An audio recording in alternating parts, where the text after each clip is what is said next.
Yeah. Great. Okay. Now, so recently we put her when she's in we said we were going for her credit, and that was her main thing. Now, does she trial?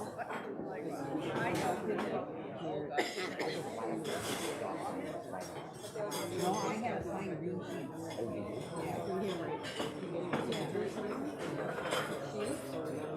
That would actually be helpful if she did. Yeah. And even if she doesn't have to sign it up on it, it would just be helpful. Because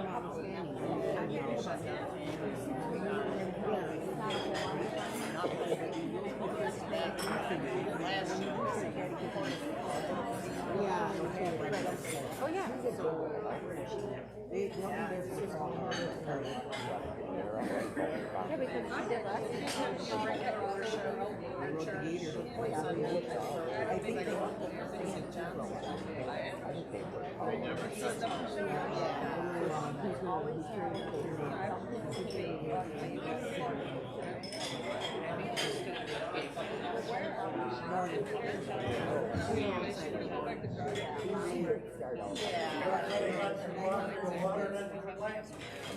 And at this time, I would like to ask Denise Becker to come forward. And again, I'd like to thank all of you for being here. We're kind of analyzing what we should be preparing for next week. Hopefully it'll be somewhat similar or maybe a few more. As you know, in the past, we've had as high as 70 when we had our breakfasts. So we're up in a good number. We're around 50, so hard for Okay, again, Denise is a lay minister at our church here in St. John's, and I think most of you know that we do not have a full-time minister at our department this time. So, Denise.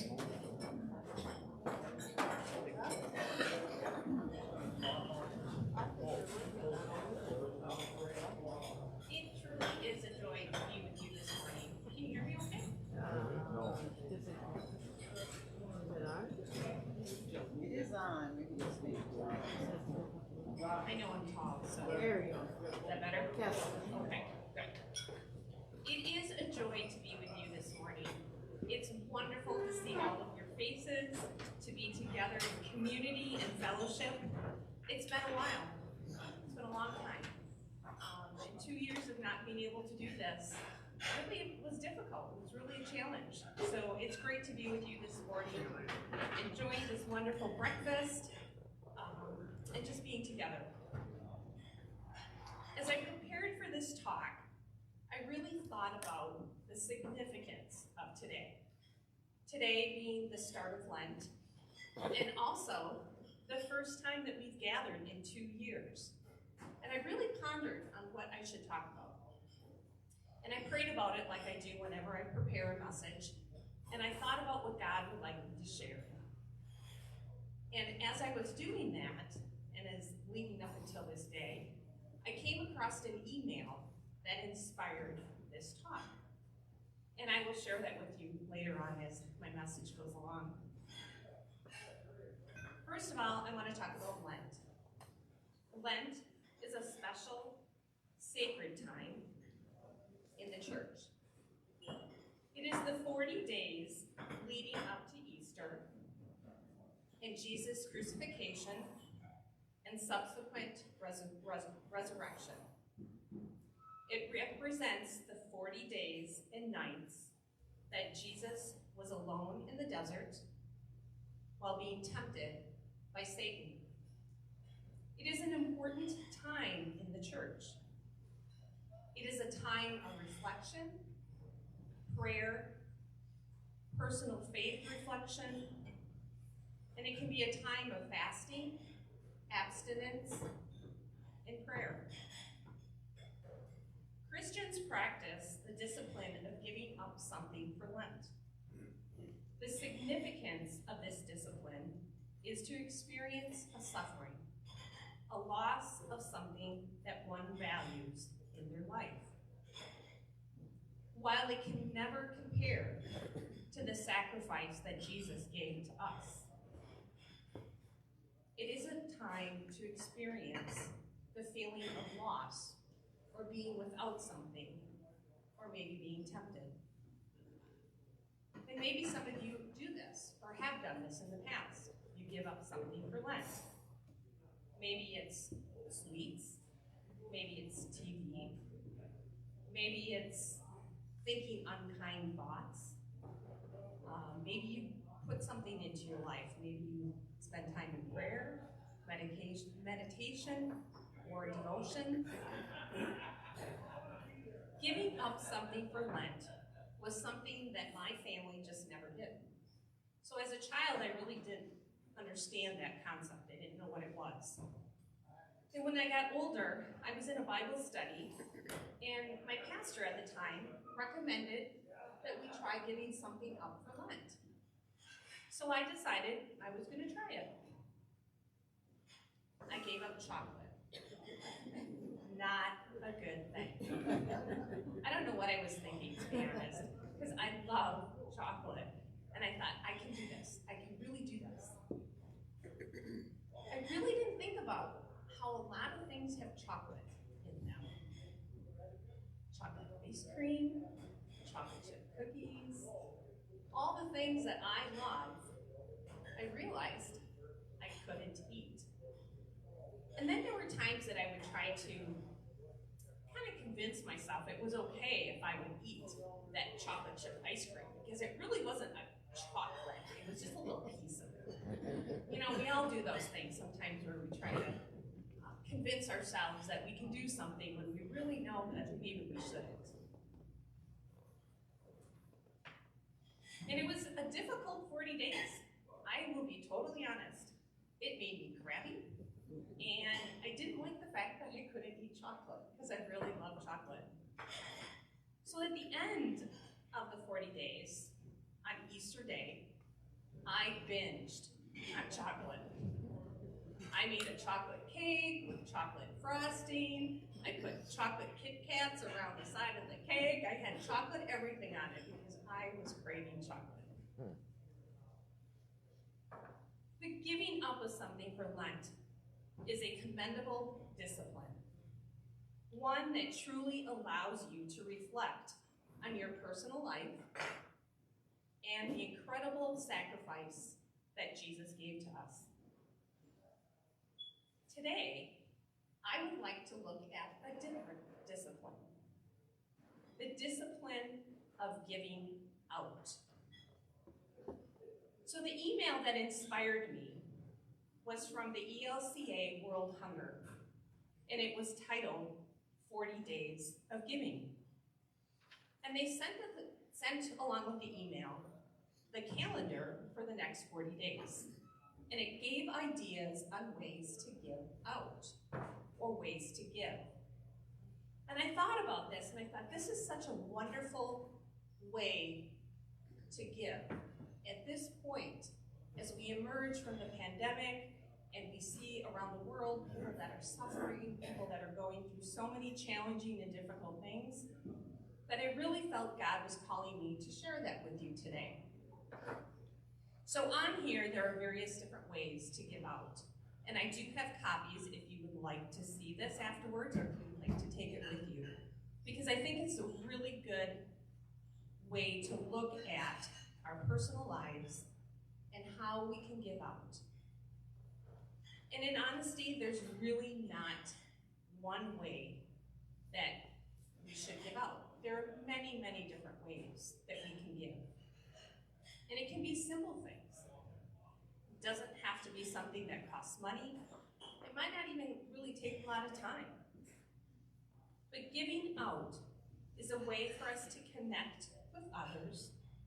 It is a way for us to show God's love to others, to show kindness, and to show caring for others. So how are some of the ways that we can do this? There are simple ways and things that don't take a lot of time. It can be a kind word. sending a text to someone that you know needs an extra prayer, or someone that just needs a lift me up. It can be time that you smile at someone when you're out and about. Have you ever noticed that when you smile at someone, how they generally smile back at you? So recently, I was in Shano and I was doing some shopping and everything, and I was crazy running around, and I finished my shopping and went out to my car, and all of a sudden somebody started talking to me. I was kind of minding my own business, and I wasn't really paying attention, and I thought, okay, somebody's talking to me, I better pay attention. And it was an intellectual, disabled young man. And he was just talking away to me. He was sharing about his day. He didn't know me, but he was just wanting to share. And he was so happy. And he kept sharing, and I thought about it afterwards, and I thought, wow, that was truly a God moment. This young man was just sharing about his day. And in honesty, I was having a really crappy day. I was really crabby. I don't know why, I can't even remember. It was just a bad day for me. And I was trying to just get my stuff done and go about my day and not really think about anybody around me. But this young man just wanted to share.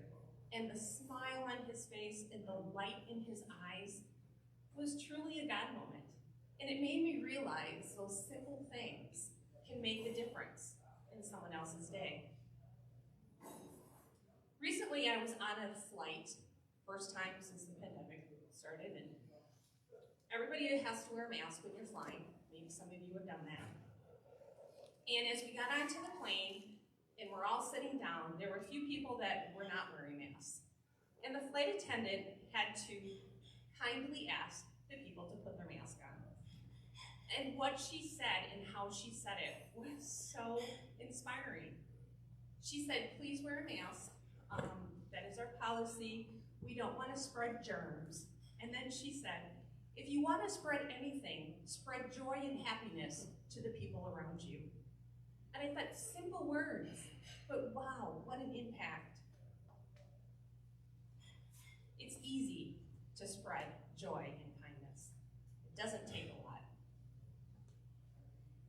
We can also share our time and our gifts. And you can volunteer and share those gifts that God has blessed you with. There are many ways to do that in our community. There are ways to do that with those that have shared the breakfast this morning and prepared the food. The Lions Club is a wonderful organization in our community. You can help at church. You can help at school. Our congregation has a quilter group that makes quilts. There's a prayer shawl group that makes prayer shawls. Just taking time to pray for other people is a way to share your gift. You can help a neighbor or a friend, someone that is in need. Or maybe it's just simply picking up the mail for someone because they aren't able to get out of their house. Or picking up their garbage can and pulling it from the street to the garage. There are many, many ways to share your time and your gifts. Maybe you like to visit. There's a lot of people in care facilities that are lonely. There are a lot of people that are homebound that just can't get out and would love to just talk or play cards. Giving blood is another way to give.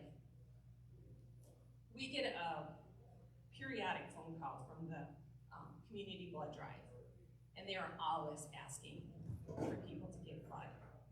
And during the pandemic, a lot of people didn't give blood. And because of that, there is a shortage. I recently had a conversation with a friend of mine that lives in Appleton. And she was sharing how her neighbor took in those that were from Afghanistan, the refugees from Afghanistan. And I thought, wow, that is pretty amazing. And this woman had an extra space above her garage. It was kind of like a mini apartment that wasn't being used. And she thought about sharing that with those people. And when my friend Dana was sharing the story with me, she said it was really, really interesting because there's a language barrier. They speak a different language than us. So they were using their phones to do translation, which I thought was so cool. That you can type into your phone words and then your phone will actually speak the word in whatever language that you need to have it translated into. But what I found so inspiring was that this family that was from Afghanistan, it was a father and children. And when they were fleeing the country, they were separated from family. He was separated from his wife and some of his other children. He was separated from the rest of his family.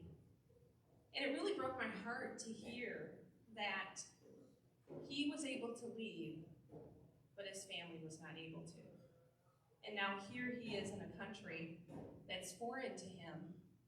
He doesn't know anybody, can't speak the language. And he knows that his family is being persecuted in Afghanistan because he made it out and because he was a police officer in Afghanistan. I was really inspired by that story, and I'm not saying that, we all have to open our homes to those that are in need of a place to stay. But this woman had the thought process to be able to take something she wasn't using and to share it with someone else.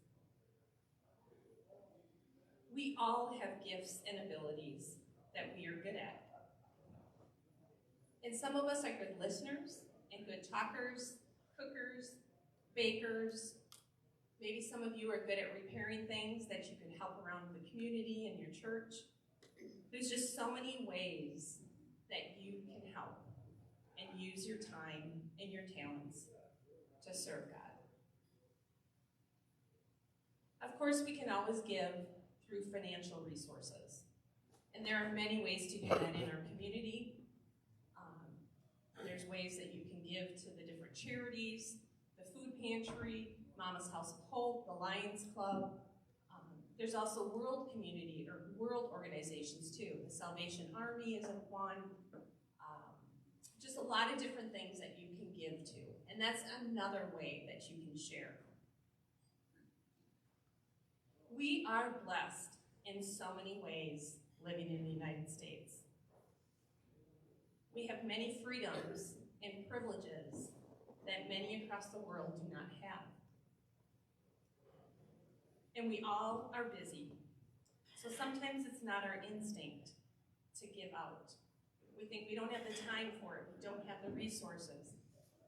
But it really doesn't take much.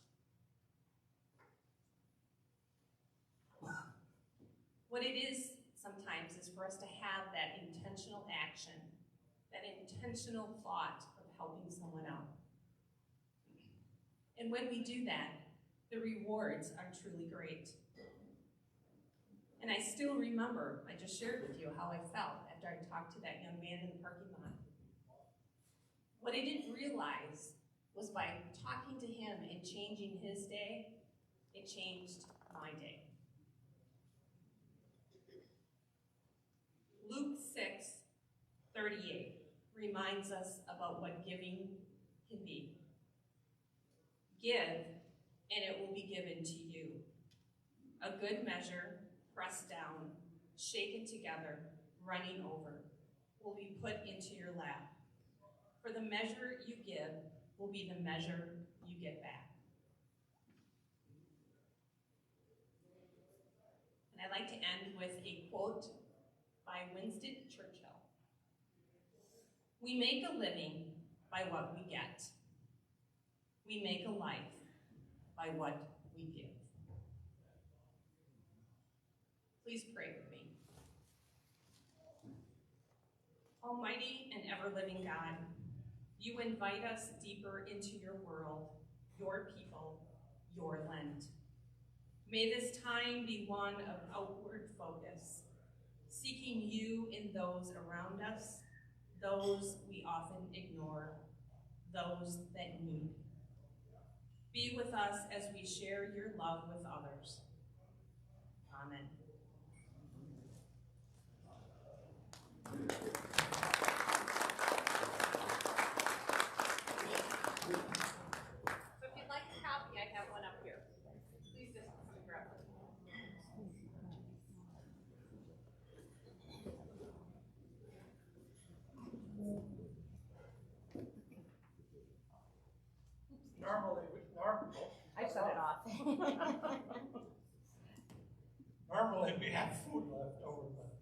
didn't plan for as many people that showed up. You pretty much cleaned us out today. We know what to plan for next week, and then I suppose it won't be the same, but at least it was great to have this big group here. I want to thank Denise for her message, very much needed, and I guess we are going to end our program today, and feel free to have fellowship amongst each other. Thank you. Back.